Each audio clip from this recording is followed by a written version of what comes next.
Welcome, everybody. I'm John Tartle, Chairman's Club member, proud user of our product going on 34 years. And I'm welcoming you to a really special Mark Hughes Day edition of the Personal Development Insight Show. And this is something where, listen, Mark Hughes Day is what? Mark Hughes Day is February 1st. That's the day that Mark Hughes opened Herbalife 35 years ago. And I have a couple of my best friends here, who have been around even longer than me. First of all, my good buddy, Dennis Dowdell, Chief Executive President's Team member. Hey, man, just so exciting to be here.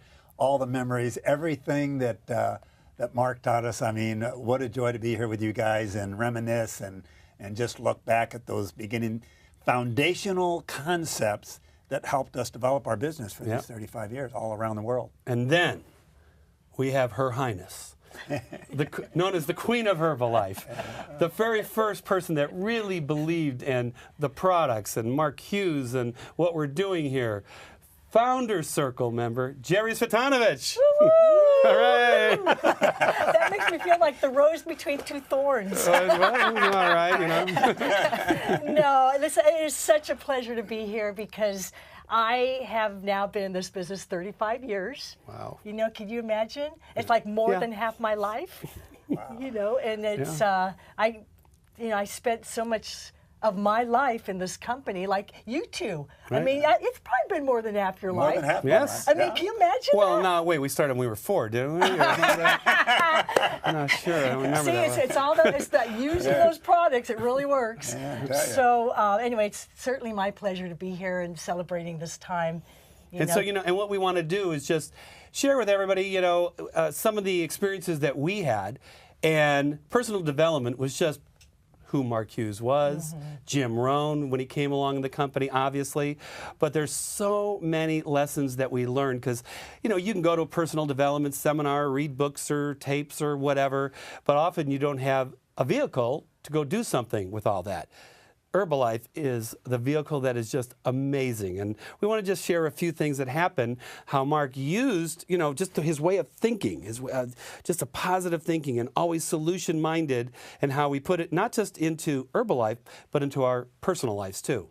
So Jerry, I know you have a few stories. But when I heard you say that, I remember even Jim Rohn saying, Herbalife is the biggest and the best personal development workshop life that you can do. Right. If you're in Herbalife, you've signed up for personal development. No doubt about it. That's it. There's no question about it. In fact, it's real interesting because I remember the first meeting that I went to. In fact, what's interesting is you're the one who did the front half. I was shaking, probably. You were shaking, it was crazy, because the company was only 4 months old. But, so you did that, and then Don Gurneau, did the second part, right? But then when Mark came up and closed it, it was real interesting because I heard the products and I thought, okay, yeah, that's cool. When I heard the marketing plan, I'm thinking, this sounds like some kind of sales. I don't want to do this, right? But when Mark got up there, and just in 5 minutes, he talked about the vision of the company. He talked about where we were going and what we were going to do and the impact that we were going to make. And at the end of that, I just started thinking, I said, man, I don't know who this guy is, and I don't know about anybody else, but I'm thinking, this guy's going someplace. Yeah. And man, if that guy would take me under his wing and mentor me and show me how to develop those type of characteristics, I'm thinking, man, that in itself would be worth it. And so really it was more Mark that got me in because of who he was, where he was going. And you could tell he knew exactly how he was going to get there. At least he thought he did. Right. Yeah. And so I thought, man, that by itself would be worth it. That's really what caused me to say, okay, I got to try this. Yeah. This is who he was. It's who he was. Well, I know, Jerry, you were telling me how, because one of the biggest things for anybody new, including all of us, we were scared, right? Everybody's scared. Everybody's scared, right? And Mark was the nicest guy in the world, but a lot of times he just kept things very simple, very straightforward, right? Yep. And we were talking about a few experiences. Why don't you talk about that one where you were kind of worried and telling me you were scared and everything? Well, okay, put this way, I was, internally, if I looked calm, I was like, I didn't know if I was excited or I was going to throw up. It was like I can remember how my stomach always felt, and I would physically shake. And if I had enough courage to go out and talk to somebody. I didn't know what I was going to do if they said no. I mean, I would just collapse barely. I mean, it felt like that was like how it felt inside. Right. And I remember Mark, I remember talking to Mark, and I said, Mark, I don't know if I like talking to people. I don't even know if I like people. and 'cause I'm a pet person, you know? Yeah. And so, and I didn't know, you know, how can I influence them, you know? Right. And so I just tell him how many people, he asked me how many people I talked to today. And I said, well, I didn't know if I don't want to talk to him because I felt this way and that way. And he said, oh, poor Jerry, poor little Jerry. And I'm thinking, oh, God, you know what? This is, I mean, that's exactly how I felt. Exactly. Poor little Jerry. And you expected him to commiserate, right? I thought he was going to be poor Jerry. sympathetic. No. And so now I'm getting, okay, I know I'm playing the role of a victim here. And then he said, Jerry, let me ask you a quick question. He goes, what do you think is more important? Now, I'm new in the business. He goes, skill, persistency, or courage? And I'm going, I'm going to be really smart. I'm going to tell him all three. Right. And then he goes, nope, courage. He goes, all three are necessary, but courage. And he goes, Jerry, how do you think you get courage? And I'm thinking, I'm kind of pausing for a while. And then he goes, you do scary things. You go out there and you talk to people. And I was scared to do that, right? Yeah, we all so were. how do I develop courage? Is doing the work. Right. Yeah. You know, it's really interesting when you think about that because, you know, those beginning days where we learned to overcome some of those things, you know, and we did. And it really gave us a different approach when we're dealing with our own team, our own members and such. And I'll remember the very first annual meeting we had. It was right up there off the, you know, the 405 up there at that, I forget the name of the hotel. But, and he was in there. And I remember that first meeting. I mean, there probably was less than 100 people there, you know, for our first annual, you know, event type deal, right? And I think that included staff. Right. But he talked about, he said, don't ever forget where you came from and how you got to where you are. You know, and I thought, God, that's an interesting comment. You know, those were the words then that first year, you know, when we'd done our first 2 million, right? But then it was like 4 years later when we were up in Santa Barbara. Remember, he flew everybody out, and we're up in Santa Barbara, and we had Billy Crystal there for some entertainment. And We had all that shrimp. Remember all the shrimp? And, you know, and What Ricky... can Herbalife distributors eat? Oh, could we eat, man? But and Ricky Nelson was there, you know, and Mark went up and played the drums and all that kind of stuff. But I remember when Billy Crystal was on that Friday night, Mark came up and he said, hey, Denny, he said, listen, he said, come on by the room tomorrow about 7:30. And I'm thinking, okay, you know, I'm kind of getting the idea, okay, maybe I better not say nothing. So I show up the next night, 7:30, and, you know, Jerry, you're there, and Frank Lutz is there, you know, and a bunch of the guys. And finally, George and Eric, you know, come into the room, and Mark picks up a glass, and he holds the toast, and he said, listen, he says, I want to promote a toast to you who helped me become the person I am today. And I thought, wait a minute, who made who? Right. I mean, who had nothing going nowhere? Who had the vision? Who had the dream? Who had the product? Who had the plan? And yet he thought back to that first year, which was everybody in that room, those who were there that first year. And he didn't forget. And this was at the height of glory. I mean, in the middle of '84, I mean, everything was going, I mean, skyrocketing. Right. And so at the height of glory, to stop and come back and remember that group of people who helped him to get where he was. And I couldn't help but think back to that first meeting. I cried. Oh, I mean, cried. I mean, it's just, it's mind-boggling. And the key was, you know, Mark Hughes had the Mark Hughes version of reality. So he would paint a picture for us, and guess what we did? We used the products. We worked our butts off, you know, for that success that we all had, you know, by '84, like you said, you know, he was like, I think the business person of the year. Back then it wasn't so politically correct. Yes. Businessman of the year. excuse me. And, you know, and things were just flying. But he got us to work, you know, like we never worked before, but we had fun the whole time. You know, I mean, because we laughed at ourselves. You learn, you know, like It was pretty funny. I always tell the members. I say, look, you're going to face your fears. You're going to do something that one day you're going to laugh so much about. Today it might feel really embarrassing, and you know, and you're wondering, oh, what an idiot I am. But you know what? You're going to laugh about it, and you're going to learn from it, and you're going to grow from the whole thing. Oh yeah. And talk about Mark and his way of looking at the members. Where most CEOs in the world, as we grew bigger and bigger, and people, you know, wanted to meet Mark, and we were sponsoring like the World Music Awards in Monaco, and we were doing some incredible, we still are, obviously. But anyway, we were once down in Monaco. And most CEOs, when you're introducing somebody to a world famous person, the CEO themselves would feel kind of, hey, I'm cool. Look, I got a buddy who's this person or that person, and they take their you know, maybe the president of their company or one of their top people and say, you're like, Jerry, you know, I want you to have the honor of meeting blank, right? Mark Hughes he didn't even think like that. Mark, like I remember once we were meeting Prince Albert of Monaco, and Mark would go, Prince Albert, I'd like you to have the honor of meeting one of my top guys, John Tartle.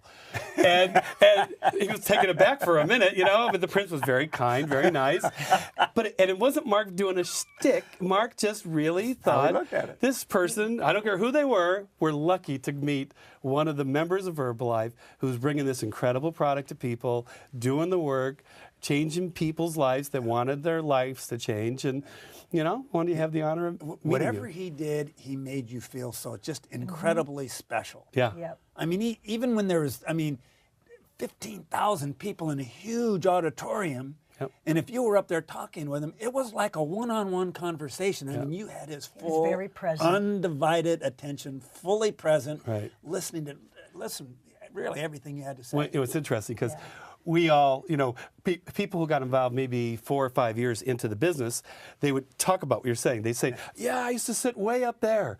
We never sat way up there because there was only 20 people in the room. but they would say the same thing. They'd say, we were sitting way up there, and I felt like, wow, he knows I'm here. I can't believe it. He's talking to me, you know, and that's because he was. He just was so much from the heart, really wanted to help people, trying to get into their brain. Man, you just make a few changes. The famous line that Jim Rohn told us all, for things to change, you have to change. For things to get better, you have to become better. And here we had this great product to do it and opportunity to do it. And, you know, and there's times, though, when we had our challenges. I remember once that meeting in Orange County in your office. You got to tell this story. Which one is that? Jerry was there. Well, okay, I remember. He has a no problem attitude. Right. And so we have this, we're opening up in Orange County, right? And so now we got this little office down there. And so there's, it's like 400 square feet. So, it is packed to the gills. Fire marshal would have shut the door immediately, right? The room was filled. The reception area was filled. They were standing room. They were standing out in the balcony. And, the air conditioner wasn't working. And so, it was hot as a sweat box in there. And Mark's up there doing his presentation, right? And talk about focus, staying on Mark. This lady faints, passes out in the first or second row.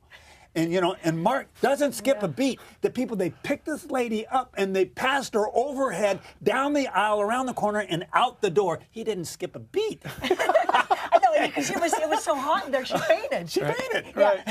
Everything's no problem, right? Everything is no problem. I remember once we were here, in Los Angeles, and there were maybe 1,000 people in the room, but there was this monstrous chandelier over Mark. It was a big ballroom. And there was an earthquake, significant earthquake. And Mark started swaying back and forth. And we're all looking at each other going, should we leave? We go, well, if he's staying, we're staying, you know? And it lasted, a good 30, 40 seconds, which if you've been in an earthquake, that's a long time. And he never mentioned it. He wouldn't recognize any problem. He used to teach us. He'd say, look, if you're in a room and somebody slams the door, you better not turn around. Because by you turning around, that member that's sitting next to you may turn around too, and they're going to now miss something that may have gotten them to really say, you know what, I'm going to use the product seriously. I'm going to really start talking to people in a more serious way. I'm going to do the work. So we were taught, you just stay focused, you stay solution-minded, you stay happy, you keep it fun. And so he would live that all the time. He didn't just say it, he lived it. He lived it, and we were taught actually to live that too, right? Because we, especially when you're new and you're looking at a leader, Mark Hughes. He was a kid. 24 years old. We were kids in our Right, 20s. right. And so we needed a leader. And so he would lead by example. And if you think about it, he would say, no problem. Remember the big party we had down in Orlando? Yeah, Right. that And was I mean, it was unbelievable. I mean, he has this special. I mean, Mark always went over the top, over the top special. So he has this golf course. They literally had to build and construct an entire stage over this lake at this country club, right? Patti LaBelle was coming in, and they were going to have all kinds of stuff. I mean, caviar, lobster, all the foods, all the things. Wearing gowns and tuxedos and all that, right? Yeah, I mean, black tie Yeah. all the way. Yeah. Everything was incredible. You know, it took us 45 minutes or so to take the buses to get out to this place. We go through this thing, and it's unbelievable. I mean, what was it? Maybe 20 minutes into the deal, and a part of the platform collapsed. Right. Remember, Started unfortunately, sinking into the lake. Fortunately, nobody, We're going to their nobody got hurt. crocodiles here? This is Florida. This isn't part of the show, you know. You're right.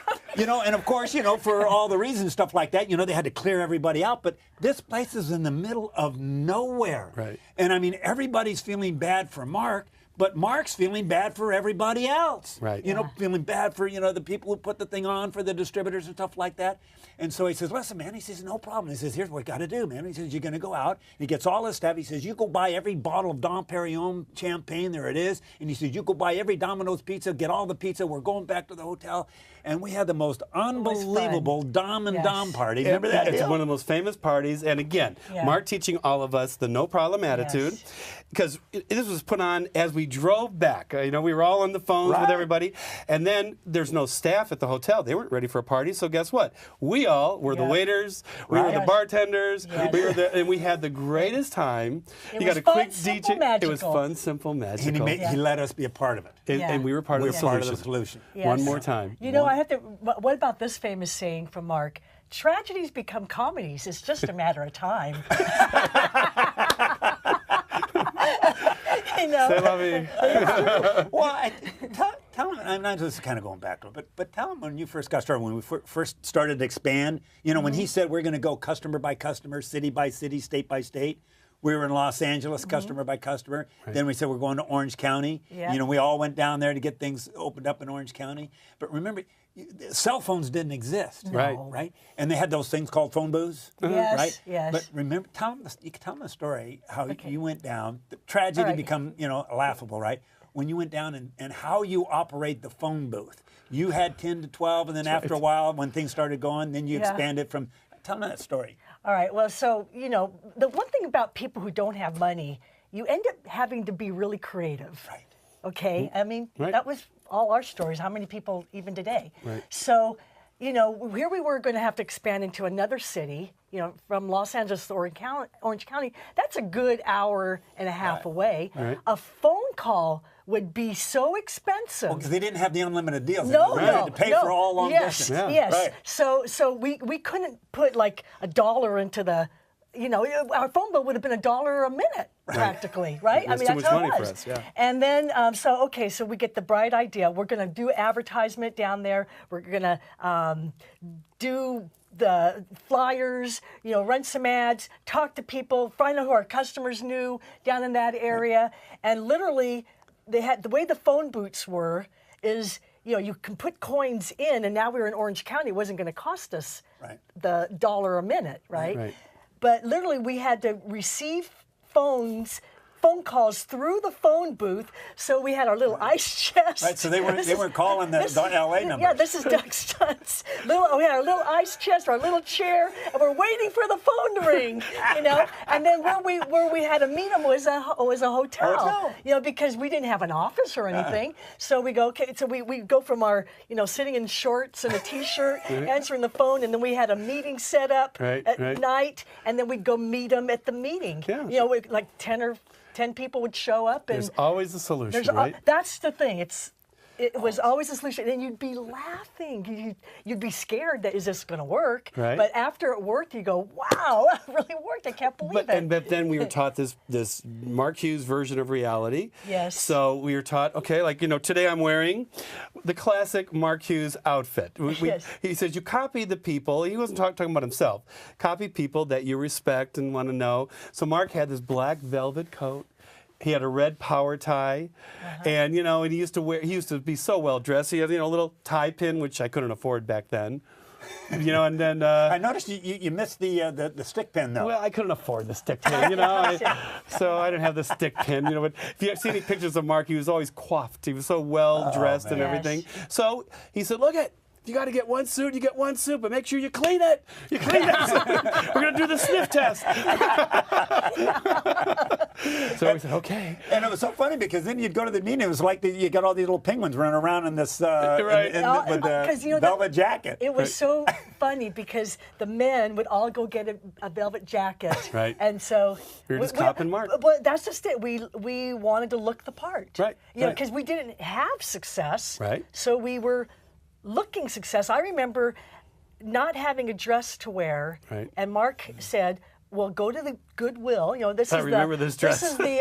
You remember? Oh yeah, blue. Yeah. So and it was. And I got a copper one too. Oh, did you? So anyway, it was because we didn't have money, so he told me to go to Beverly Hills and go to the secondhand store, and you get some really good things there. Right. So I had this dress, and then I wore it We had meetings, opportunity meetings there Tuesday, Thursdays, and Saturdays. I wore it every single day. Right. And my distributors, they didn't know they knew I didn't have money.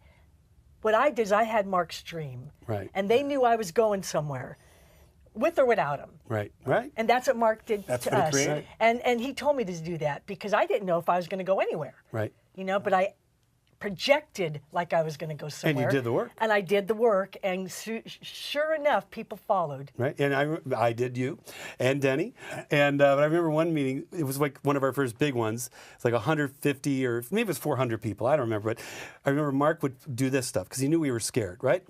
And it'd be 10 minutes before the meeting. Goes, by the way, you're doing the first part. And I remember you getting up, and we said, "Oh, it's Jerry," And then all of a sudden somebody goes, "Check it out." And you were, like you said, you were shaking like a leaf. And we go, "Okay, you don't recognize that, because everything's always great." Yes. And then I went, "Oh my God." And there was this.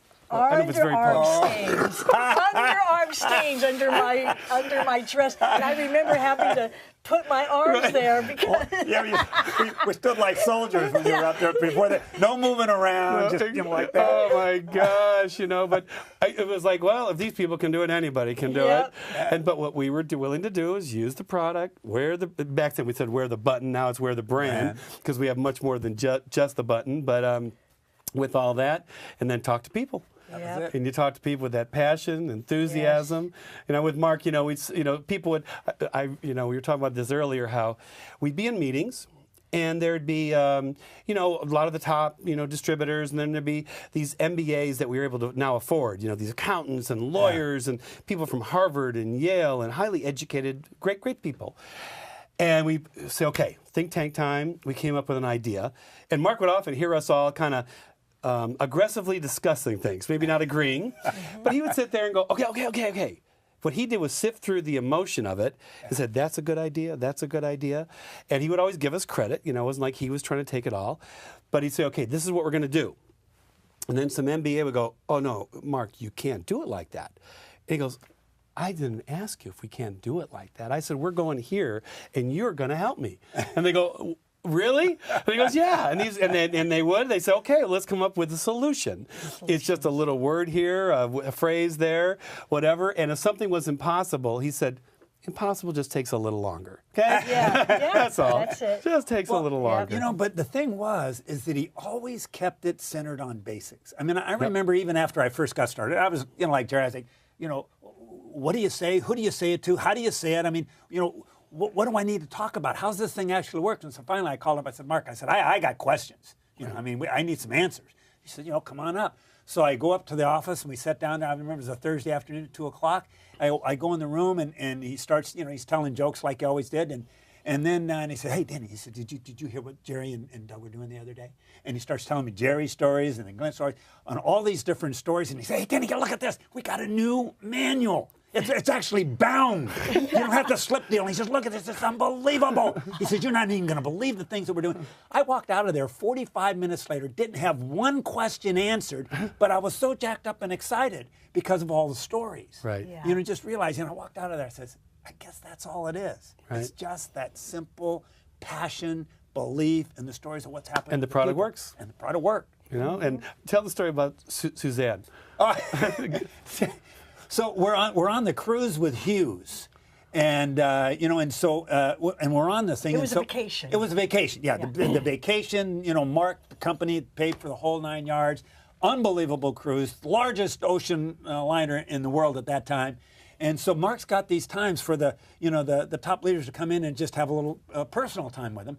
And so we're in there, and Suzanne had her list of questions, and I'm thinking, oh, this is going to be fun, right? Because I've been through this story before, right? Right. And so she says, you know, Mark, talk a little small talk, and then he says, yeah, Mark, listen. He says, I've got some questions, and she starts going through these questions, and he says, and he's listening very intently, you know, Hey, Cody, did you see my new boat? And he had just bought the Shamu, right? And so he goes over and he tells him about the boat and stuff like that. And finally Suzanne says, hey, Suzanne, listen, hey, Mark, I've got some questions. And she starts to go through the questions. He says, hey, Mark, you know what? And then he turns to Cody. He says, Cody, you know what we're going to do with the inside of this? And, you know, you could tell Suzanne was getting a little perturbed about this whole thing. Sure. So finally she just says, Mark, listen, I need some answers. I got questions. I need answers. And Mark just looked at her and he said, Suzanne, you just need to get better. Yeah. Mm-hmm. And it was just, you know, that simple, fun, loving way that he had of making sure that we took responsibility, because he always did. Right. Yes. And in those subtle little ways like that, he just slipped and he said, listen, take responsibility, figure it out. Right. You know? And, you know, really what it was is it was like he was telling us, hey, you know, you're smarter than you think you are. Right. You're going to be able to figure this out. Right. You know, you can do this. As long as you do the basics. The belief system Right. that he had in us, I mean, is just unbelievable, that he always projected us being more than we were. Right. You know, it's kind of like you were talking about with all the new members, you know, Right. when he would see the pin. Oh, yeah, you know, because what happened, again, Mark would talk to somebody, and he sincerely wanted to know your story. Oh, yeah. I mean, people would leave, and like I said, even with the big crowd, but even just one-on-one, they think, oh my gosh, here's this guy, and you know, who's Mark Hughes, and he's famous, and he's so handsome, you know, and all this stuff, and you know, and you're kind of freaking out people, and even people outside of the company, you know. And but when he would meet a new member, and if this person said they were serious about, you know, helping people with the product, helping people with the business, Mark used to see that person one day. You know, they would be inspired to go do the work, use the product, wear the brand, talk to people, and he saw everybody with the president's team pin on. Yeah. One day, if you did what you were supposed to do. And that's how he talked to people, with respect. He never said, oh, this person's not educated. Oh, this person, they don't have any money. They have 10 children, it's a single mom.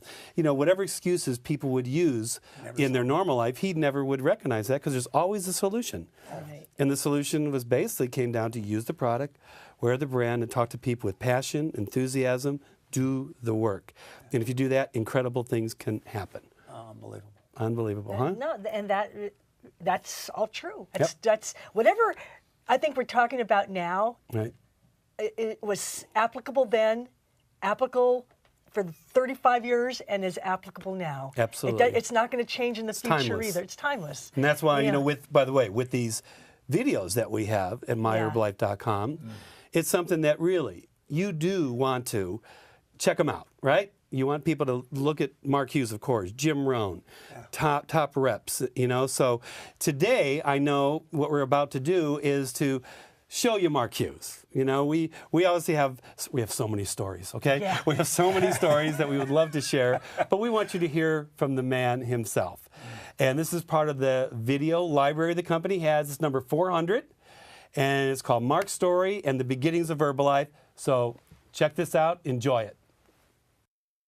But, you know, I really am just like you guys. You know, everybody's trying to touch me and grab my clothes and get me to kiss their baby or whatever it is. And you guys need to understand, it was just a short period of time ago that I sat in a meeting very similar to what you guys are sitting in. No translation?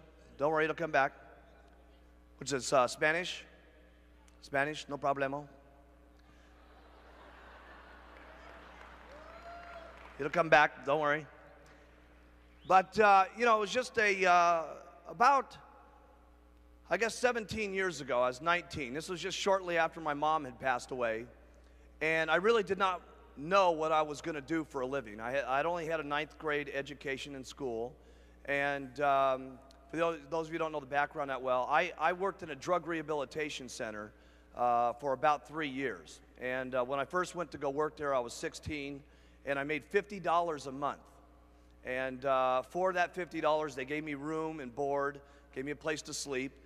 And we used to raise money for this place so that other kids would have a chance to go to this facility and get off drugs and learn a new way of life and so on. And so what I did for 3 years was basically walk on the street and go into offices and ask people if they would be interested in helping children who had problems to make a new way of life for themselves. So basically all my life I've been in situations where I've predominantly been trying to help other kids basically like myself, that, you know, that didn't want to have to live the way I was brought up, that didn't want to have to live in the kind of neighborhood that I grew up in. I didn't have a great family life. My mom, I didn't even meet my real father till I was 21 years of age. And I was really into trying to see if not only I could change my life, but if I could help raise enough money for other kids to go to a place to correct themselves. So that's how I started that was my very first job. And, you know, we were just young kids trying to make it a better world for people to live in. We weren't making any money at the thing. And then after I left there when I was about 19, I got my very first, what I would call a real job. And remember here, I didn't have any schooling background or anything, so there wasn't an opportunity for me really with my background or the people who were guiding me most of my life to ever really tell me as an individual that you could really go out and become somebody great in life. That had never, those circumstances had never happened to me. And I got a job at this clothing store. Actually, it was very interesting. It was only 2 blocks from where I ended up starting Herbalife International. And it was a place called Executive Tailored Clothes. And I was working there as a 19-year-old kid. This was just right after my mom had passed away. And I was working there selling clothes for about $1,200 a month. I worked as hard as I possibly knew how to work. And I got to tell you something, I had a great attitude back then. I had the same kind of personality I do today. You talk to the older guys that knew me when I was a 16-year-old kid. I was a nice kid. You know, I had a nice personality. I wanted good things for myself and everybody else. But as hard as I was working, I couldn't make it better for me in those circumstances. And one of the reasons I'm telling you this is last night I got a telephone call when I came in at 2 o'clock. There was a note there for me. And one of the guys that I worked with in this clothing store gave me a phone call yesterday while we were in the meetings and so on. And I first talked to him about the Herbalife opportunity when we opened up our company. And think about this guy. Here was a guy who knew me when I was selling clothes, and then knew me when we started the Herbalife opportunity. Just shortly after I was in the clothing business there, I had gotten invited to my very first meeting like this. It was not Herbalife. It was a company called Slender Now Products. And when I'd heard about a weight loss product and multi-level marketing, I'd never heard anything like this in my life. And as a matter of fact, the sponsor in that company, a guy by the name of Bud Bell, his assistant was here this weekend watching everything that went on this weekend. And she just couldn't believe what happened. And the first time in my life, someone told me you could become more.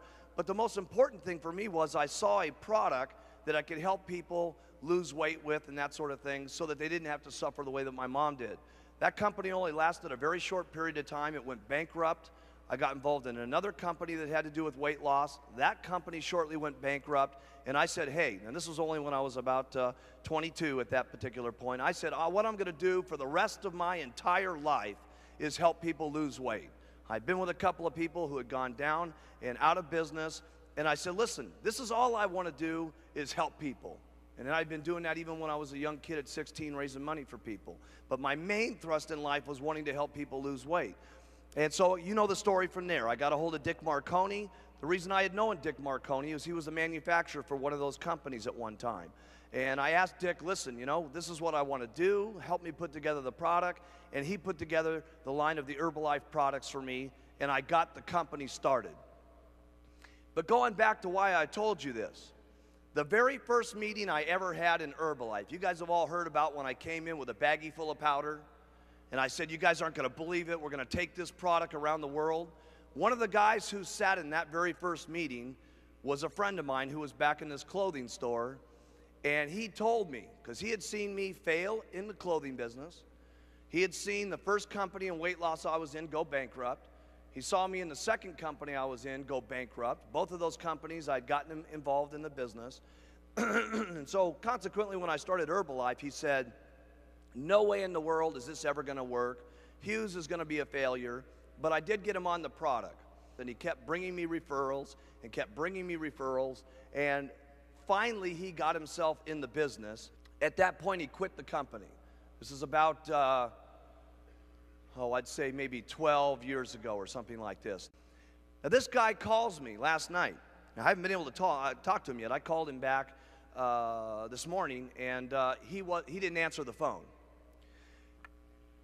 What is the difference between a guy like him, who knows the story, saw it when it first got started, became successful, dropped out of the company, saw his downline become successful, heard about what's happened here in Orlando. He knew that we were coming, but he certainly didn't know we were going to take over the entire city, okay?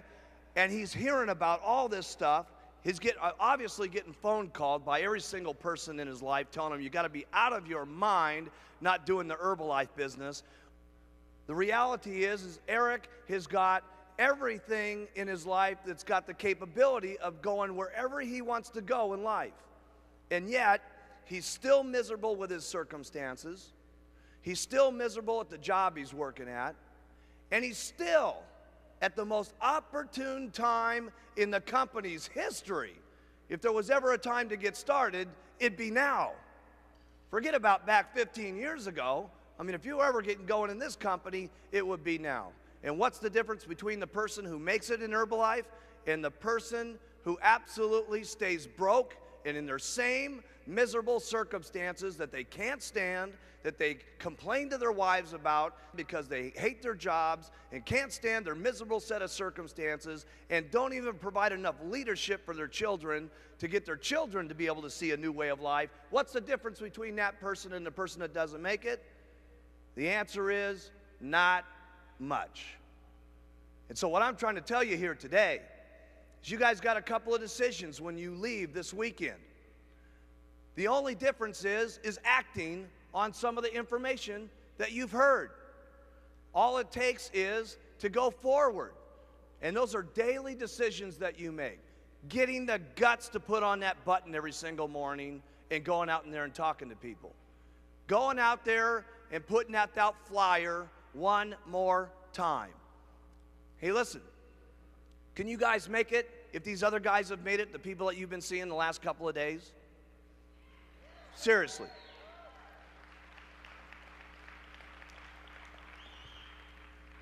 But you know what the sad thing is?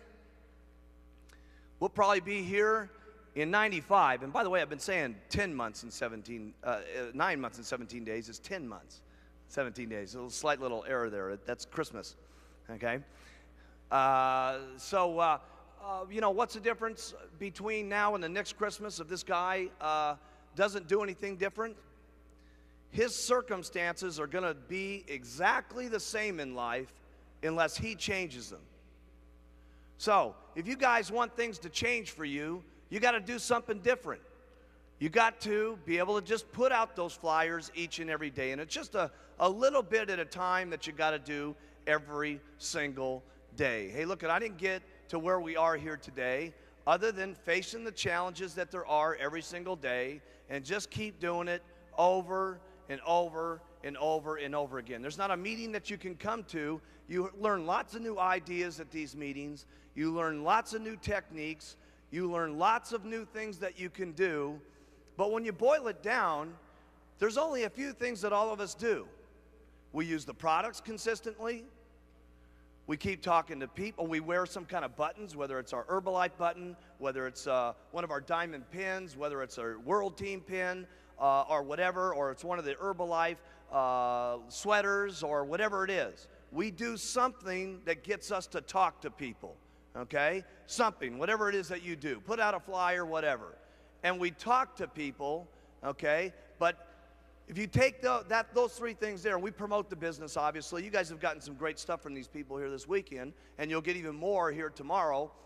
But out of every single successful person that you've heard, and the ones that you're going to hear from tomorrow, what do they all have in common? Consistency. That's the one thing that they've got. They heard some new information, and they acted upon it. And that's the one thing that the guy that worked for me in the clothing store didn't have. And you know what happened to this guy? He got formal brain damage. And in my opinion, what's called the ultimate form of brain damage. Here's where he made a mistake. He wasn't a brilliant businessman. He didn't know how to manage money. He didn't know how to do that business. He wasn't counting on the fact he was going to have a lot of lawyers to get him in business, that he was going to have to manage employees, that he was going to have to do all the stuff it normally takes to run a company. Don't let people get you off track. There's going to be a lot of people that try to get you off track when you leave this weekend. You're going to have people that make fun of you, and you're going to have it. Anybody ever made fun of any of you in this room here? What, are you out of your mind to wear that button? What are you guys, some kind of guru, what are you, some kind of button people? Hey? Right? And people say, what are you getting joined in some kind of cult? You walk in with your button on to one of your relatives. They go, what, did you join the Moonies? What's the deal over here? Okay? Yeah. Okay. I remember Alan Lorenz, he told us one of these deals. I love the story where his brother, who was very wealthy, said, listen, if you wear that button to lunch with me, Alan, you might as well dine alone.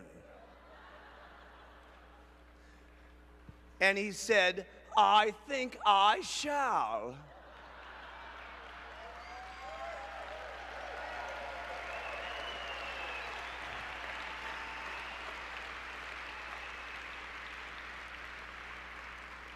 I can guarantee you one thing, when Alan Lorenz brings that check home, his brother will call him up on the phone and say, Alan, would you like to go to lunch?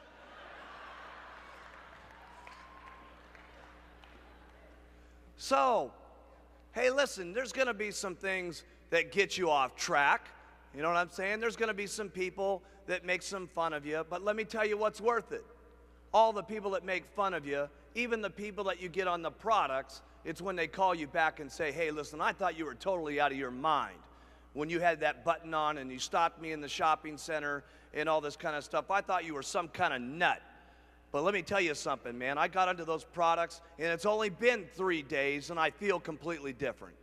And then when they start losing 10 or 15 pounds, and all of a sudden their husband stops laughing at them and says, honey, I thought that stuff was pretty crazy you were drinking the other day and taking those tablets, but you're looking pretty good, baby. You know what I'm saying? And pretty soon it's 25 pounds and 50 pounds, and pretty soon the husband's using the product, and pretty soon the children are getting excited about how mommy's looking, because you know how the children are every time mommy goes on a diet. No, mommy, no, don't go on another diet again. Every single time you start losing weight, you get mean, cranky, and kick the little dog Muffy, right? And the family's losing weight. And pretty soon they're buying new clothes, and they're looking beautiful, and their attitudes are strong, and pretty soon the next door neighbors are trying the product, and pretty soon everybody on the block is doing it, and pretty soon everybody's wearing their buttons.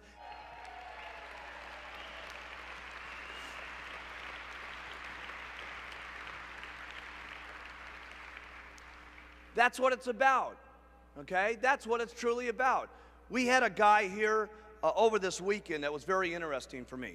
And I've slowly kept recruiting people over the years that have just totally thought we were nuts, and you get them after a while. You tell them, hey, it's great, it's incredible, it's unbelievable. There's people I've told that to 900 times, and they still didn't get it. We finally got this guy, and for all these years, he's always heard about Herbalife. He's always heard that we're incredible. He's always heard that we're fantastic. And this is the first time he's ever been to Extravaganza. After 11 years, we've known this guy, right? And he just could not believe it. He was just absolutely 100% blown away. And it's always that way for everybody. Everybody who thinks it's crazy, everybody who thinks that it's just a joke, there's a couple of things that really get them excited. The first one is always what? getting them on the products. Okay? Now, we could never get this guy onto the products. I guarantee you after the last couple of days, he's definitely on the products, okay, from seeing all the people that are out here. Now, I don't have any idea if he's ever going to do the business or not, okay, but there's a high likelihood that he's going to, okay, after seeing what he's been down here. And it's just, you keep telling the story, you keep getting people on the product, and you do the best you can. I don't have all the magical answers, gang. I don't, okay? I do know this. The first thing you got to do is you got to work on your attitude. People make fun of you, who cares? Okay? Somebody says it's not the right thing, hey, you got to know it's the right thing in your heart. And you can only know that by using the products and getting people on the products and having them make comments back to you on how incredible this is. The only way you're going to know that is by being active and starting to make some money yourself and get someone else who starts making some money, and they come to you and say, you know something? I hated my job at IBM, and this is the best thing that's ever happened to me. Thank you so much. You got to know that in your heart, gang. And you got to convince yourself. You got to work on yourself every single day. And if you'll get up every morning and you'll work on your own self, because that's your biggest job in Herbalife, okay? You can conquer anything in your life if you want to, if you just keep working on yourself. There's going to be things that happen to you all day long that try to get you sidetracked. There's going to be people that tell you no, and you're going to get sidetracked. But you got one or two choices when you get sidetracked. You can either say, oh, poor, miserable me. Why does it always have to happen to me? And you can keep whining, and you can keep complaining, and you can keep being miserable, or you can say, I'm going to make the best out of it I possibly can, and go back and talk with more enthusiasm to the next person, just like you did. You know how enthusiastic you are when you make 10 sales? It's easy to be excited then, right? Here's when you got real leadership, is when 10 people have said no, and you don't feel good, and 5 of your people have dropped out on you, okay? And someone's making fun of you, and things aren't going right, and 2 straight weeks you've worked till midnight every single night, and the whole thing's falling apart on you. When you can pitch and get your attitude by, and I gotta say this one, by acting maybe mentally that it's gonna happen, by acting like your best presentation is gonna happen, like you just made 10 sales. That's when you got some true leadership, okay?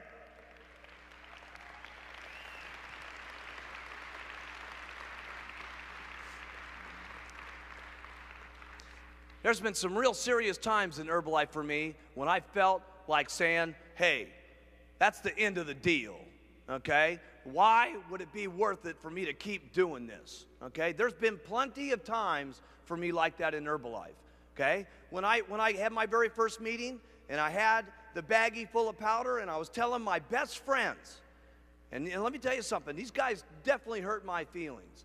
They had been in 2 companies with me that had gone under. They knew I was serious about weight loss. They knew that's all I wanted to do because of what happened to my mom. And when I came to them, I was legitimately asking for their help. I said, listen, you guys, no kidding, man. These other companies went out on us, but we're gonna do this thing, and it's gonna happen, and it's gonna be the most incredible thing that ever happened to us, okay? And those guys were all flakes, and they said, hey, look it, this is a joke. Nothing's gonna happen. You don't think that those guys didn't hurt my feelings? And I didn't think to myself, my goodness, who am I going to go to now after everybody I was counting on to get me started just said that this is a miserable joke? You don't think the next morning I had to wake up and say, my goodness, now what am I going to do? Well, I'll tell you what I did. I started passing out flyers, and I started calling people up out of the telephone book. I started going into the newspapers, and nobody told me this stuff. I just was desperate. I said, I'm going to make it no matter what. Okay, here's what you do when it's disappointing. Here's what you do when it doesn't look like it's going to work. Here's what you do. You do what it takes. That's what you do.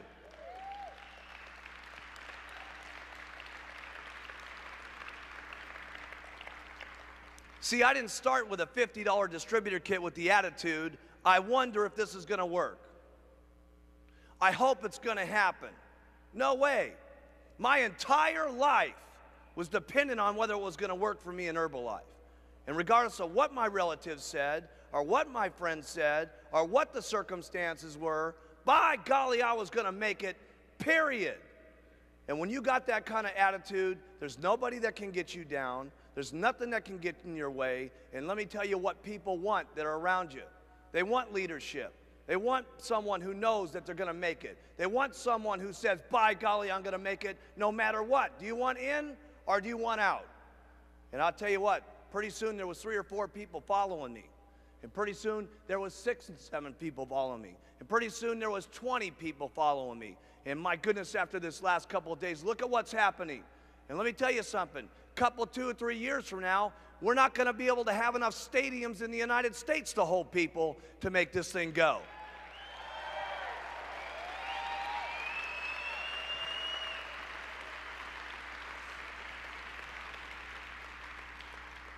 I hope one of these days when we have our extravaganzas, we have to hook it up on satellite. Every single convention center, not country by country, state by state.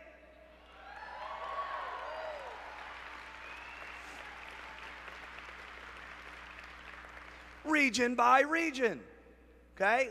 All over the place this is going to happen. And you know, everybody always says, well, geez, nothing like that could really happen. Some of you were back around in the old days, right? Came to this thing and said, my goodness, what an unbelievable thing that's happening to us here. And all you got to do is keep doing it.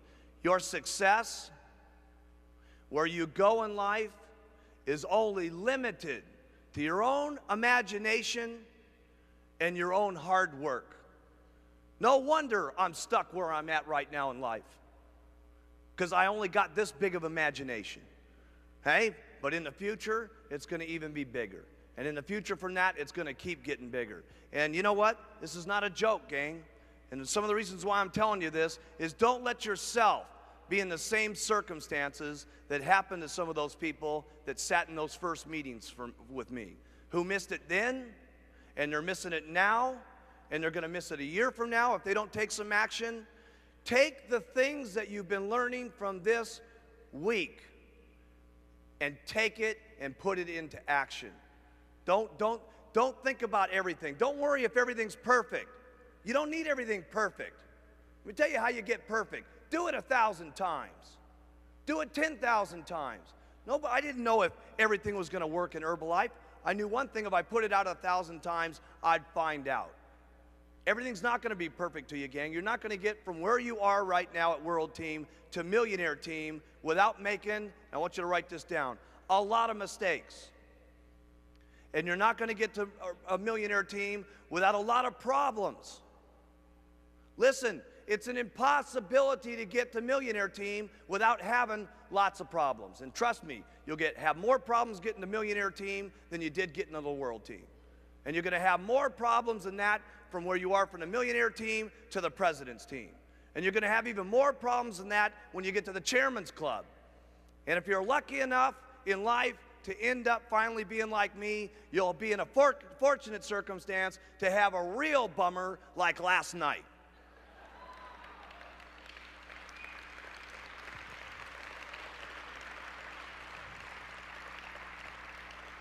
Because that's the way it is. We were teaching them this the other day in the chairman's class. I said, let me tell you something.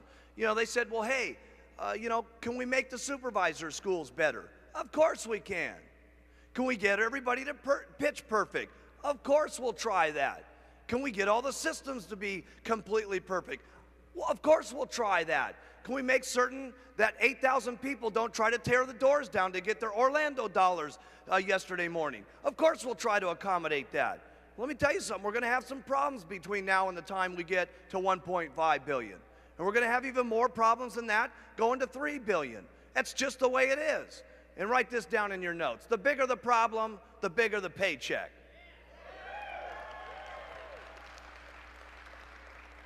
You guys should see how many problems I got.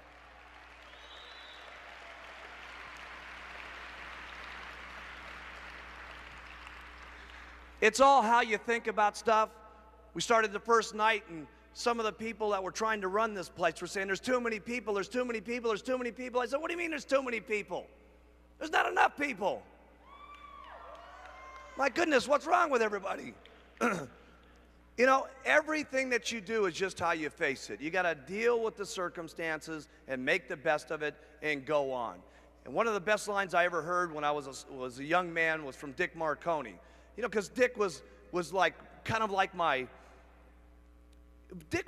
father, let's face it, when I got going. You know what I'm saying? I didn't have a father. You know, I never even met the guy till I was 21, and then we never even, you know, shook hands really too much until I was 28. And then after that, we never even got together. Finally, one day, I said, listen, you want to go to my house with me in Maui? Could you imagine saying that? Hey? I said, you want to go to my home in Hawaii, and let's spend a week together, and I'll see if we like each other. And if we like each other, great. If we don't, we'll shake hands, and that'll be the end of the program. Okay? But when I got started, I didn't have anybody that was guiding me, and Dick was kind of like my father image, you know. He had already made a lot of money. He had already been successful. He saw this young punk off the street who really wanted to try to make it, and we had some real devastating things that happened to me and the company in 1985 that weren't real pleasant to live through. And I'll never forget Dick Marconi taking me in a room, and he said, you know, Mark, I want to tell you something. He says, if the experience doesn't kill you, you'll be a better man for it. And I got to tell you something, in 1985, I learned more about my life and more about living and more about what I was doing in business through the hardest times in my life, not through the best times in my life. Because when things are difficult and when things are not good, your true character in life, how much of a man or a woman you're going to be, is that's when it really shows. That's when it shines. That's when you can teach yourself the most. That's when you can teach your children the most, okay? That's when you can teach your downline the most. That's when you can provide it for your family. Listen, all of our families need someone that they can look up to. And let me tell you, not just our families. It starts family by family, town by town. But let me tell you what we're doing in Herbalife. We're teaching the world how they ought to be able to live. Everybody needs some guidance in this world today. My goodness, if you look at the circumstances in the world today, with the fighting that's going on, with the people that don't love each other, with the people that can't get along with things, where else can we have a room in the world today where there's so many different languages and so many different personalities and so many different religious situations where everybody can come together at one single time with one common bond to help people with better nutrition and to help people better their lives. We got to be the most outstanding leadership that's running this world. Really, this is what it's about. You know, wouldn't it be something, you know, back in the late 70s, a new person came on the scene, Sylvester Stallone, and it was Rocky that became America's hero. And then we had Schwarzenegger, the Terminator, okay? He was a hero. And of course, way back when, Superman was the hero. Wouldn't it be incredible in the decade 2000 that the papers wrote, we needed a new hero, and Herbalife was the company that shined. Seriously, wouldn't it be something?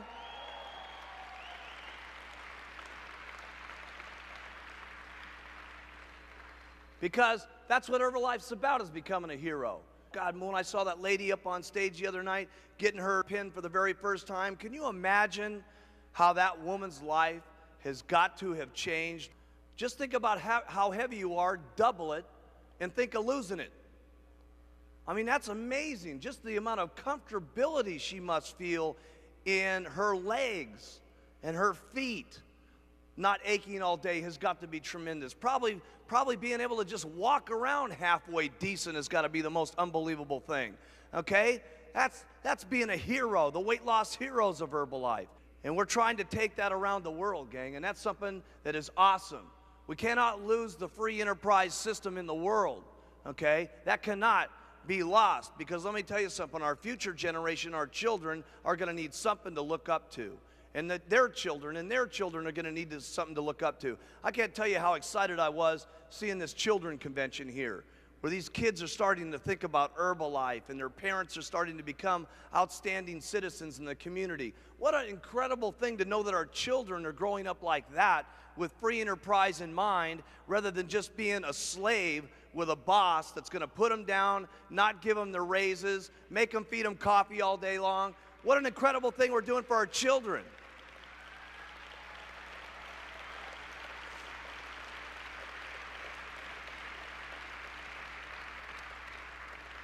There's so many reasons to do this thing called Herbalife. Of course, there's reasons to do it for your weight loss and your health. There's reasons to do it for your own successes. But there's so many reasons to do it for someone else too. To be able to help someone lose that weight. Listen, where are they going to go to really do that? Where is the hope today for them to use something that's going to be able to make them feel good? Hey, listen, just the weight loss business in America is $36 billion.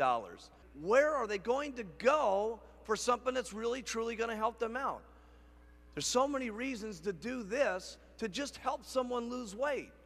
There's so many reasons to do this to where maybe 3 or 4 years from now, yeah, you're on the cruise, yeah, you're on the vacations and stuff. You know, everybody in the world doesn't just get sick because of their weight problems. Everybody doesn't just get sick because of their nutritional habits. A lot of people get sick just because they feel miserable about themselves. You know what I'm saying?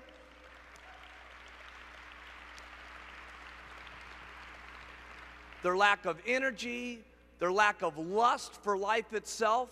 Hey, while we're here, for all the years that you're going to live, to just not have the lust and the passion for life, what a miserable way to live for 60 or 70 years. Think of how much opportunity there is for you guys to just provide hope for other people, much less how much money you guys are going to make yourself. Much less how much opportunity we're going to be able to show. And I talk about this children thing a lot, but I'm serious. Every time when I saw those little kids, 8, 9, 10 years old, and they're, you know, yelling up, Mark Hughes, Mark Hughes, I got to thinking to myself, oh, a lot of you guys haven't heard this yet. So I'm thinking everybody was in the class with me yesterday. For those of you in the world team, I opened up the little, I don't know how old they were, but they're this big. That's how old they were. And I opened up this door, you know, because I was going to one of these, another meeting, and I just wanted to see how the children were doing. And I opened up this door, and I've never had anything like this in my life happen to me, and it just totally affected me so much, because I really wanted all the kids from the families to be able to be here. It's always been in my heart, but now that I got my own kid, being away from him sometimes just breaks my heart. But open up this door, all these little kids went, oh my God, Mark Hughes, ah! Right? And all these, you could tell, you know, those little Israeli kids, they were from South America, they were from Asia, they were from Australia. To just be able to, for them now at this age to be around different cultures and know that they're starting to play with them and have fun with them and to be able to get along with them. Think how much more positive that is for them now than looking at the news that they see where all of those kids are fighting each other, okay? What really broke me up was this. I know when I come into these rooms, you guys know me, but I wasn't expecting it when I saw these little children. And I got to thinking, hey, you know, when I walk in home, my kid doesn't hit me at the door, Mark Hughes, ah! Right? He doesn't do that. The only reason these little kids must have done that is their parents must have talked about me and the company, and obviously something was positive in their life. Okay, and what that meant to me was those kids must be living better and more positive and having a greater time in life right now than maybe they were before their parents joined Herbalife. And that was what was awesome to me.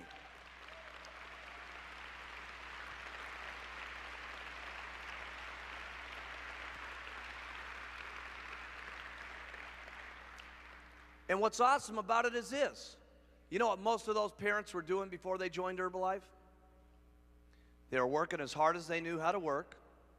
They were doing it the best they could possibly do it.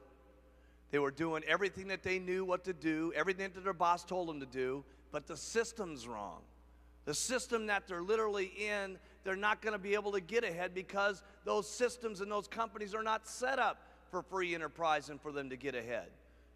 And here they're able to apply the same talent with the same skills and be with a product that truly will rearrange their attitude and a system that will allow them to go as far as they want to do based on their own hard work and their own efforts every single day. That's what's incredible. The Herbalife opportunity and system has got to be one of the most outrageous things that has ever happened to the world. And the beauty of it, it's just getting started.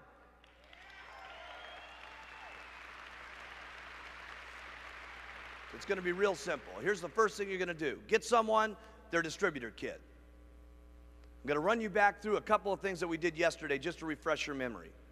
And each one of these things may sound small, but they're big things. First thing you do is get their distributor kit. If you're present with them, there's two things that you want to do immediately. The first one always is get them to use the product. Getting them to use the product is the most important thing that you can get anybody to do. Because A, they get their own testimonial, which gives them the courage and the confidence to go talk to other people about the product. So first is getting them on the product. Here's the second thing you want to do, is recognize them for being part of the company. Get them to take that new Herbalife pin. That's their little success badge, basically. It's no different than you guys getting your world team pin. And you say, listen, put this pin on your chest right now. Welcome to Herbalife. Don't miss that part of the distributor kit. Because listen, if a guy just is walking around and he doesn't even put on this button yet, he's now got his Herbalife pin on and 4 of his 5 friends ask. Don't miss that portion of the program. Remember that getting someone to the vacation is this. Write this in your notes. Little, tiny steps of success. And that's what you're trying to do. Get them their weight loss successes, get them their little successes and goals in Herbalife. It's step by step, gang. It's not leapfrog from here to the president's team. It's little, tiny successes. Here's the next thing that you're going to want to do. Get them to get some customers immediately. Get them to get some customers immediately. Now, the easiest way to do that is what? Get them to think about qualifying for high five. I want you guys to start memorizing this stuff, so when I ask it to you, that should have been the first thing that spun out of your lips. Why is it the easiest thing to get them to think about? Because you can give them a goal. What's their goal if they qualify for high five? The only time they can ever get that high five booklet is if they do it in the first 10 days. If you guys talk about the high five book and make it just as important, because remember, people only know what's important based on what you say. If you make the high five book important, it'll be as important as the vacation if you talk enough about it. If you don't talk about it, who will do it? Not many. So if I had a high five book, I'd carry it around, okay? Here's the reason why you want them to get others on the products immediately. This is very key. Remember, I'm taking you through a process. People have asked me, how do you get people psyched up to get to the president's team? This is how I do it. There's a reason behind every one of these things I do. Here's why I like them to get other people on the products. Because when they get other people on the products, sometimes their experiences on the products are much more powerful than the original person who got on them. That's a very important thing to have somebody happen to them in Herbalife. Because there's never been an experience in your Herbalife career that's as powerful as when somebody other than yourself tells you, listen, Mary, I don't know if you know how good this stuff is. This stuff is the best thing that ever happened to me. And when that starts happening to the person that you've signed up, then the person starts saying, there's a lot more to Herbalife than just making money. Now that's critical.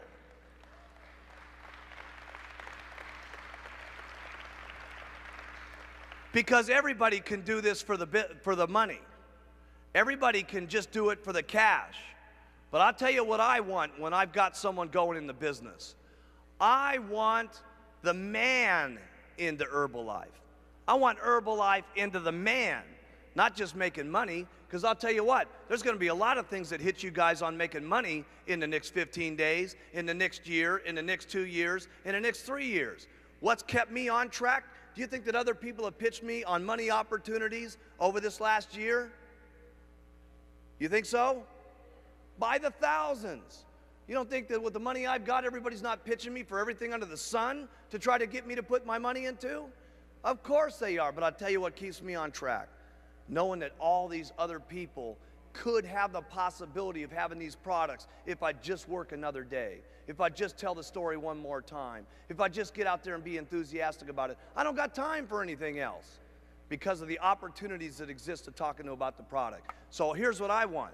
I want people to get others quickly so that they get the idea this is a lot more than just making money. Now here's another thing I would utilize.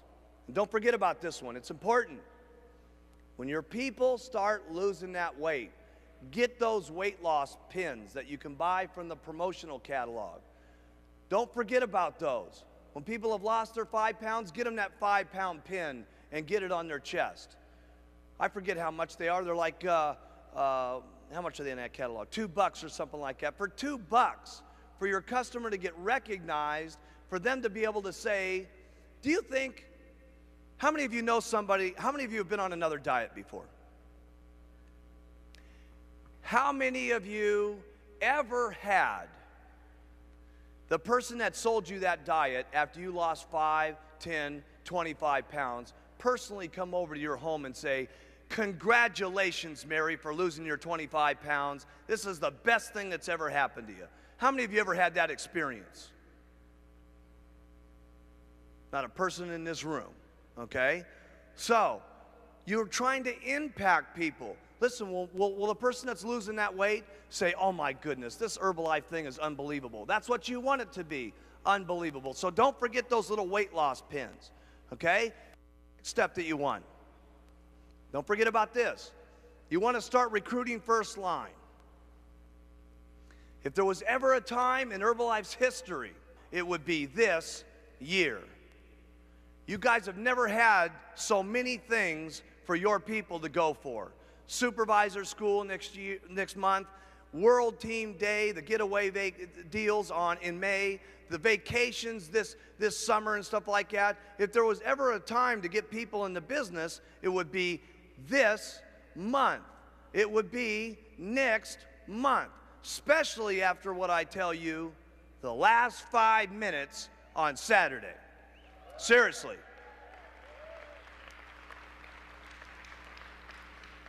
So here's what you want to do. You want to sponsor people first line. After you sponsor first line, everybody asks me, well, who is it that you pay attention to? Here's what I do. I tell everybody about all the tools. I tell everybody about the plan. I tell everybody that they can get as much of it that they want to. I give everybody my telephone number. And if there's anything I can do to help you, please let me be of assistance. And here's who I work with. The people who are calling me night and day. If I got someone who's not paying attention, will I try to get them to pay attention? Sure. But I don't have time to pay attention to people who just aren't paying attention. The ones who say, hey, listen, Mark, teach me what to do. Tell me what to do. I want to do it. Just show me what to do. That's who I'm going to work with. The minute they show me interest, here's what I do. I work downline with them as quickly as possible. Now, your next goal with those people is to start putting in front of them the supervisor schools. Anybody that you've got that's a supervisor, you want to talk to them about being at the World Team meeting. And the big thing you want to talk to them about is what? The vacations that are going to be free in August. And trust me, when you get first-line supervisors, talk to them about being a World Team member and get to the World Team weekends. Somebody in your first-line supervisors is going to say, I can't believe it. I got to get to see Alan Lorenz and see this deal on how it's working. I can't believe it. I got to see Gary DeBravender. I'm unbelievable. I've got to go to the World Team weekends. Some of them are going to get there. So here's what you do again with those first-line supervisors. Keep talking to them about getting to be a what? A Get Team member. Keep showing them where they can go to become a Millionaire Team member. If you got some guy who's going, oh my goodness, I got to get to Puerto Rico on my vacation. If you got someone who's saying, oh my goodness, I can't wait to get to Algarve in Europe and Club Med and stuff like that. I just can't stand it anymore. I want to go to the Gold Coast. What would I be showing that guy every day? Have you ever seen Bermuda? It's unbelievable. I know you want to go to the Gold Coast, but Bermuda is where it's at, Jack. Okay? I'd be talking to them about Bermuda every single day. For my person that that's all they could think about is Bermuda, Bermuda, Bermuda, Bermuda, Bermuda, Bermuda. There's only one thing I'd be talking about. Have you ever seen the Great Barrier Reef? Have you ever seen Hayman Island before? And I'd be showing them that videotape and stuff like that. And trust me, at next year's extravaganza, you're going to understand what I'm talking about. And the ones that go for that, all you got to do is talk to them about the vacations in Hayman Islands, okay? And that's all you should be doing between right this moment and the summer. At summertime, trust me, we will tell you what to do for the next 6 months, and there won't be any questions about the program here by the time you guys get into next year's extravaganza and you're up on stage getting your president's team pin. But it just takes hard work, doing it over and over and over and over and over and over and over again. And then when you get sick and tired to do it, you just keep doing it over and over and over and over again. And then when you get sick and tired of that, you just keep doing it over and over and over again. Write this one down. This has been a difficult one to get a handle on. But everything in life is no problem. And everything will be no problem if you just keep doing it over and over and over and over again. And you know, one thing I would really beg you guys to pay attention to, don't get sidetracked by all the people in Herbalife. There's a lot of people that you may have seen here this weekend, or you may be sitting next to someone who's done a lot better than you are, and you're saying to yourself, oh geez, why me? Why am I doing as good as this person? You know, what am I doing wrong? This and that and the other thing. Hey, don't worry about that. Here's what you got to worry about: doing your best every single day, and do a little bit better than that the next day.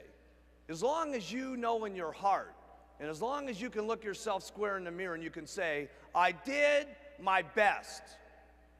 And if you can say that, don't worry about everybody else around you. Don't worry that everybody else is doing a little bit better than you. Who cares?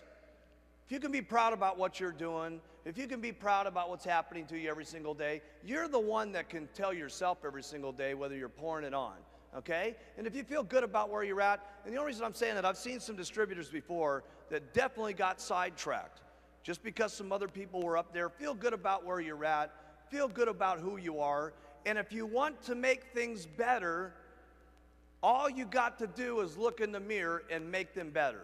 You guys have to realize you are the presidents, you are the chairman of the boards of your own independent Herbalife distributorships, okay? Each and every one of you have the power to be able to make things better for you. And one thing I'd like to leave you with is this. This is a very interesting thing that happened to me. I was at a dinner about 2 weeks ago, and how many of you have ever heard of General Schwarzkopf? Okay? I was at a dinner with General Schwarzkopf, and he was just an unbelievable man to listen to, and he had been talking about leadership and what it was like to be a world leader and so on. And truly, he's become an unbelievable, powerful figure to everybody around the world with the situation that we were in when we had Operation Desert Storm. Okay, everybody remembers that deal. And he was talking about what it was like to take charge and really run with things and so on. And he said he had taken us through about an hour of how he did his leadership and stuff like this, which I found very, very exciting personally. Okay, but at the end of his deal, he said, I would just like to explain to you Rule 13 and Rule 14 as I end my presentation here today. And I thought it fit not only him very well, but it certainly fit me very well, and there's no question it'll fit you very well too, because you're all leaders. He said, when I was being put in charge of the entire United States service and so on, and he said it was going to be in charge of 650,000 men and women all over America, he said it was an awesome thing to even be asked to be put in charge of. But he said the man who was general just before that, he says, I only met him for just a handful of minutes. And he said, General Schwarzkopf? He said, yes, sir. He said, I would like to give you this position now. And he says, I'm very busy. I have to go on to Europe within the next month, and then I'll be in the Pacific Rim, and then I'll be over in South America, and I'll be back in approximately 2.5 months.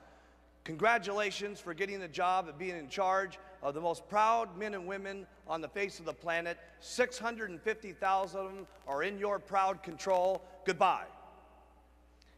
And he said, wait a minute.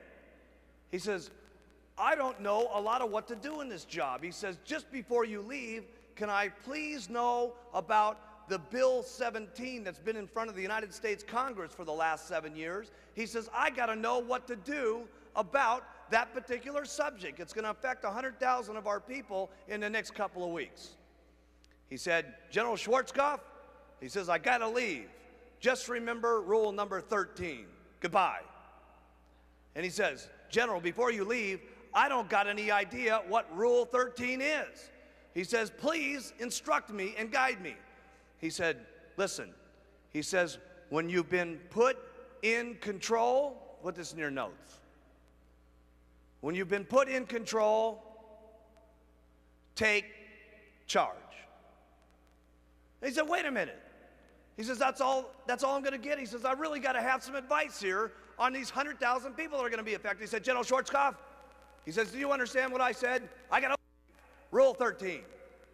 And he says, I can't even believe it. You're giving me this job here with all these people not knowing how to make this decision, and all you're going to give me is rule number 13? He says, I'll give you one more thing, then I'm out of here.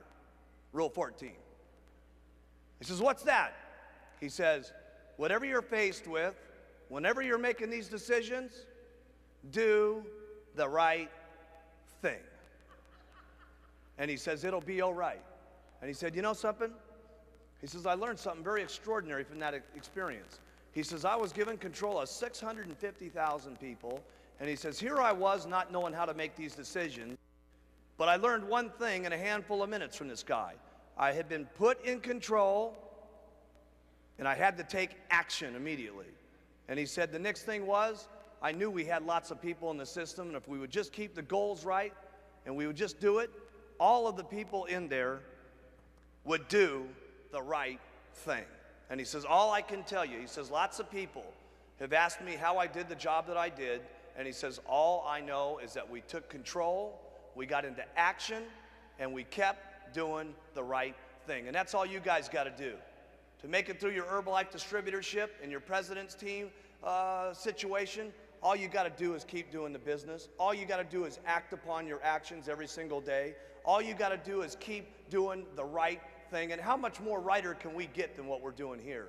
Helping people with their health, helping people with their lives, helping people change things around. We're doing the right thing. Wasn't that fantastic? Unbelievable. It was unbelievable. It never gets old. It's as fresh today as it was 35 years ago. Absolutely. It's just unbelievable. And the beauty of this is, by the way, you can get this clip, so many clips from Herbalife. You just go to myherbalife.com, and in the search box, you type in personal development, and boom, all these materials will come out. We even have not just the clips, but we have guidelines. Like if you want to train this at a meeting, webinar, whatever, we have lead-ins to a clip if you're not sure what to say, and then what to talk about right afterwards, right? And people can, so one of the keys to the growth of the company is number one, the product. The product works, getting clients on the product, getting them results. Number two is working the business, okay? And one of the ways that we really work the business and we grow the business is called tell, show, try, do. We tell somebody how to do something, we show them, they try it. If they don't do it well, we tell them again, show them again, try it until they do it. And so everybody here, you can teach what you just saw and use these clips, because people love watching that energy, love watching, Jim Rohn, Mark Hughes, the top distributors, and use it however you want. Well, the neat thing is so many people today, really didn't get a chance to even hear Mark, much less spend time with him. But here's a chance where they can actually get these clips, insert them into their meetings, their small meetings, their bigger meetings, where they can actually help people to see those foundational principles that we built our business on. Yep. It's just like he always said, it's built on hard work. Right. He who does the work gets the pay. the pay. You got to work. Right. Yeah. You work, you get paid. You don't work, you don't get paid. I mean, it was a pretty simple deal. But I mean, all those principles that we've learned over these years, they actually have a chance to hear them firsthand. And hear them too. This is another cool thing, because now not only do you have to watch the videos, you can listen to them. You can download them to your iPod or whatever device you use. So you're going to the gym, you want to listen to it one-on-one, no problem. You want to play it on a call, no problem. So this is a great tool. It's meant to be duplicatable, just like our business. Right. I was fortunate to be part of that committee. So we took, I mean, put it this way, what they're getting is what we got. Right. So it's not that we don't have Mark anymore or Jim Rohn anymore. We have them. Right. And so it's timeless information. And I just personally think here's what we're taught too. If we teach something, we get to really learn it. Right. You can get it once, but the whole idea is to duplicate it, pass it on. Right. So that's why we encourage people to, do it in the meeting, do it in your home, do it, with other people. And the information is timeless. It's timeless. It's like, over the years as we grew first throughout the United States and Canada and Europe starts to open, then Asia, and we're going around the planet, right? Yes. And with that, we have, as people in anything in life, you grow in any business, but as we all grew, people found different ways of using the product, wearing the button. In fact, now it's wearing the brand, talking to people. And Mark would embrace everything, as long as it was right, as long as it was something that, everybody could benefit from. It's just good for our clients, good for the member distributors. Mark would say, you do your best, you do the right thing. So Mark would get up in a big room, and people with, especially the people who are really on the move and they're new and they're thinking, man, we figured this out. We did something different. Nobody's ever thought of it before. And Mark would, instead of going, listen, let me tell you how it really works. Never. Mark would say, I love it. I love what's going on. I love everything. But let me tell you what I would do if I started today. And he went right back to the basics. Over and over. You could rely on it. And yet, I don't know how many times we heard him train. You were always like taking notes like crazy. I have 8 pages of notes. Right from this tape, that we just saw, Jerry has notes right now. That's right. What's great is that 18 different languages these things are displayed in. So literally, people around the world can hear and see, some of the things that we've got notes and get trained. Right. Get trained by our trainer, our mentor. Right. Mark would say, people would say to him, hey, he would go to, Spain or somewhere. They go, Mark, you need to learn Spanish. No, Mark, you need to learn French. No, Mark, you need to learn Italian or whatever. He goes, hey, I don't have time to learn all the languages. I would love to, He says, so you got to fix the problem. I hire interpreters, okay? Or I get distributors who are going to help me out a little bit. And that's where we had to take responsibility. He would, in fact, say, hey, you're one of the top people. Why don't you translate for me? It was an easy, fun. We've all done the same thing, right? And what a great way to learn. Right. Can you imagine if you were the interpreter who translated Mark Hughes? How well you could get that down, especially if you did on tour and did 5 to 10 meetings and you translated that same thing. And the great thing is you're going to learn a ton of jokes. And that way when you go to any party, you can be a hit. He was great. Maybe we should go through some of the notes that you took, Jerry. I couldn't believe it when I was seeing this footage, and I was in that room with the footage. All of us were. All of us were in that room, and I was saying, "Wow, I remember this." Because one thing for Mark, he was so simple that it never was confusing. Right. I love this one. What makes a difference between someone who makes it in this business or stays broke? Not much. Not much is a difference. And what he meant was, it wasn't like people were thinking, oh, well, they got the personality, they have the intelligence, oh, they've got this, and something that I don't have. What he meant was, what we do is so simple. As long as you use the product, wear the brand, and talk to people. That's the difference, is people that do the work. We keep talking about it. Acting on what you know. That's what he says, acting on the information. Information is great, but if you're not going to act on it, don't expect. What good is it? Because people often they look for a technique, a way to say something as, oh, that must be why they're successful. No. Remember the infamous deal, they're looking for the secret. Yeah. You know, and when he started putting the big leadership, the corporate schools and some of the other leadership meetings together, people said, oh, when we get there, we're going to get the secret. Right, you know, right. and they'd come, and when they, was it in '82, they had that first corporate school, and they had all the people, and you had to have a, you know, you had to qualify with a check in order to get there. And they'd get out there and they'd go, okay, now we're going to get the real leadership secrets. Right. And Mark would get out there and they'd talk about using the product, wearing the brand, talking to people, lots of people, you know, and people would walk away and say, wait a second, where's the leadership stuff? That was it. Right. That was it. That was That was it. In fact, I remember one meeting, somebody, he was up there talking about, you know, the basic principles, you know, and we've got these career manuals, which, you know, unfortunately, I mean, I never read the first one, really. You know, but he's talking about something. He says, yeah, he says, it's in your career manual. I mean, you know, and he says, I think it's on page 13 in the lower left-hand corner, right? And he goes on and somebody says, whoa, wait a minute. He said, somebody, who's got a manual? Somebody actually had one, right? Right. They pull it up, page 13, lower left-hand corner, bingo. There was there. He knew it. I mean, he actually just had those basic things, and he actually taught from them. And this is 4 years into the deal. You know, this is so typical of Mark. Like, they talk about, and he talked about how he only had a 9th grade education, but he was brilliant.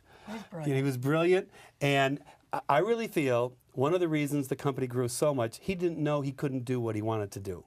He didn't know it. Like we talked about it earlier a little bit. So he just said, well, I know I have the greatest products in the world. In my mind, this is the greatest product. People should be on the product. They can lose weight, feel great, etc. You know, and I know that if you go out and work hard and you help people, incredible things can happen for you if you're willing to do the work, right? And sure enough, and like you said, keeping it fun. I remember one of our buddies, our peers, founder circle, Leon Weisbein. He's a great guy, and Leon, you know, sometimes he can complicate some things, but sometimes keeps things very simple. And Mark was very funny, right? And I was with Leon once. He goes, you know, Mark says keep it simple. So we were just comparing ways of going out and starting a conversation with people. He goes, watch this. He went up to somebody. We were out somewhere, and he goes, why aren't you on Herbalife? And the person goes, what's Herbalife? He says, I'm glad you asked. Then he just talked about keep it simple. He didn't need some big script or whatever, you know, just keep it simple. Well, remember, and I think you mentioned it earlier, you know, that when we'd have those big meetings, right? And, you know, you would be sitting in the audience, and all of a sudden, you know, 10 minutes before this section ending, you know, somebody from backstage would come up and say, Jerry, Mark wants to talk to you. Yeah. You know, and it's like you'd go back, you're up next. I know. And it's like no preparation or anything. No, because he just wanted us to be ourselves and say, listen, just tell us what you really did. Right. Just be yourself. And that was the brilliant thing is that, and I think that's part of that deal, is that no matter who you are, you know, you got the product, you got the plan. If you just add hard work and drive to it, you know, things can happen. And that's what happened. You saw the hard work. We did. You know what's funny, though? When I train, I'm sure you guys are the same. I think after I'm done training, like what we did and what we still do, by the way, we're still working, you know? But I get done, I go, wow, that's a lot of hard work, but I never thought of it like that. I thought, we're just having fun. We're learning, we're growing. Yeah, it was okay. It's some sacrifice. There's some sacrifice, right? You're going to miss some movies. You're going to turn off the TV a little bit. You're going to face some fears. But I never thought about it like, oh, this is so hard. I just thought, as long as you, if it even said it, as long as you get a little bit better every single day, you're going to do fine. Yes. And I would remind myself of that all the time. Yeah. As long as you're learning from what happened today, good and bad, okay? Yeah. You're going to do just fine. Yeah, you know, I remember if I was by myself, it seemed harder sometimes because my mind would get negative, and you know how it is, and a lot of times I wouldn't have fun until I started. You know what I'm saying? Because it was I'd be holding myself back. And I was with my nieces, you know, just a couple weeks ago, and you know, I'm teaching them how to go talk to people, and we're talking, we're getting ready, and I go, you guys don't want to go out there, do you? This is scary, isn't it? Yes, you remember? Yes. And I remembered my story, and I said, okay, here's what we're going to do. We planned it out. We're going to go to a restaurant. We're going to go just talk to people. We're just going to talk.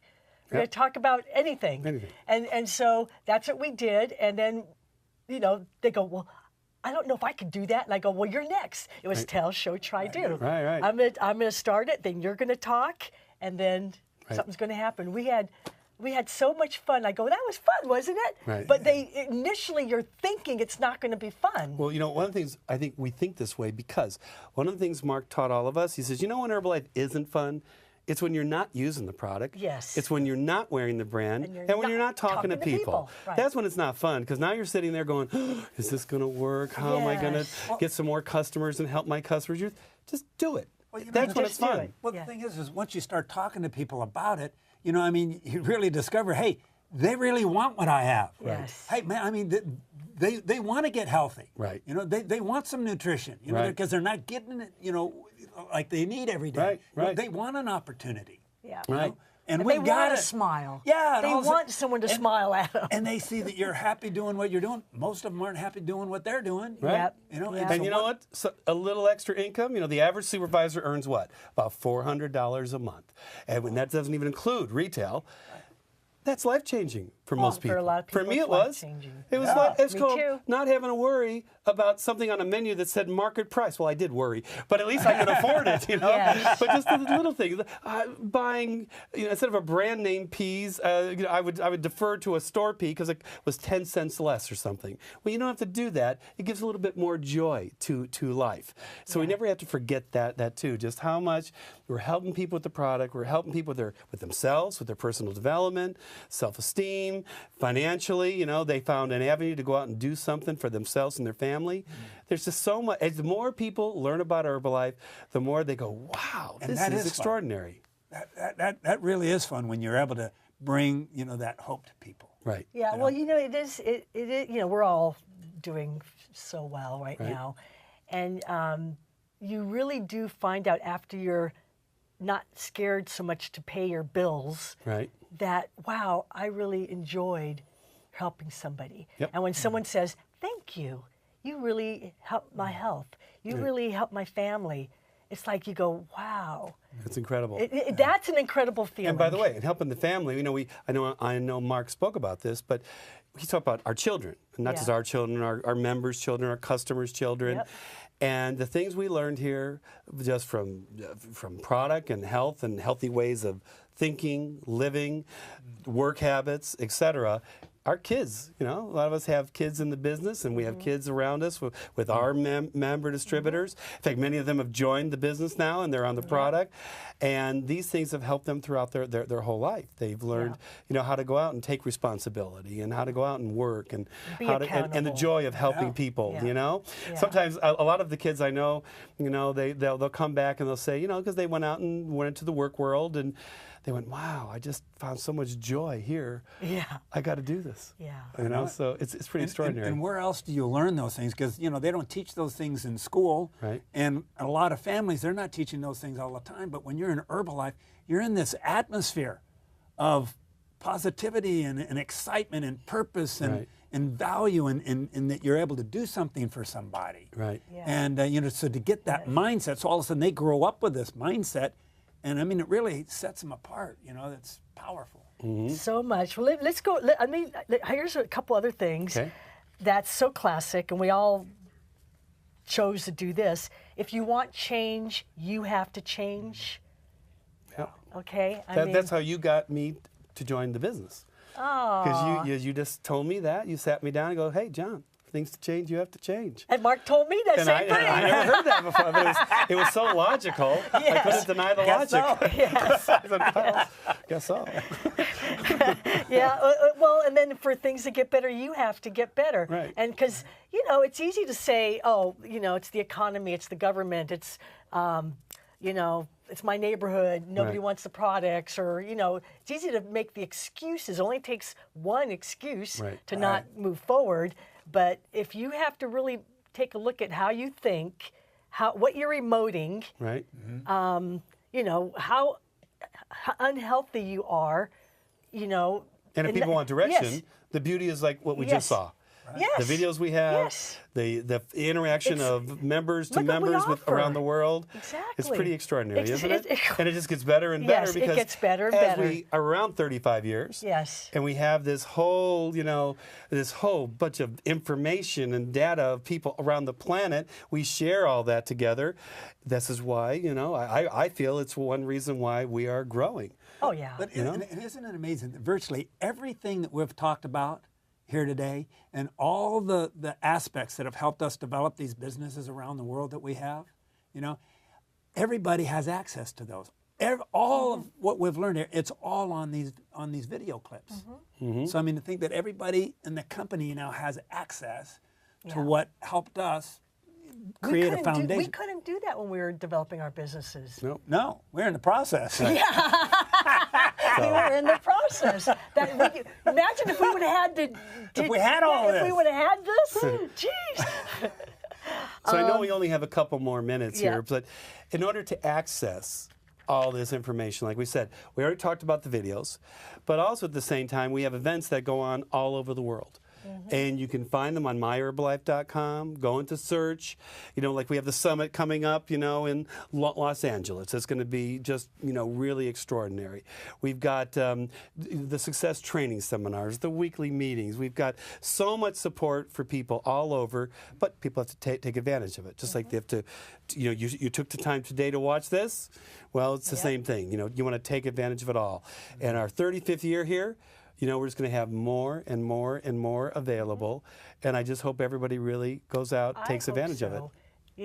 Right? That's what I want for them. Yeah. That's my prayer. Mark would say to us at the end of most trainings, he gets so fired up, right? And he go, I just wish you could see through my eyes Yes. one day. Yes. Just see what I see for you. See what I see for our clients. See what I see that the ways we can help the world. And he was Yes. so passionate, and you just realize, wow.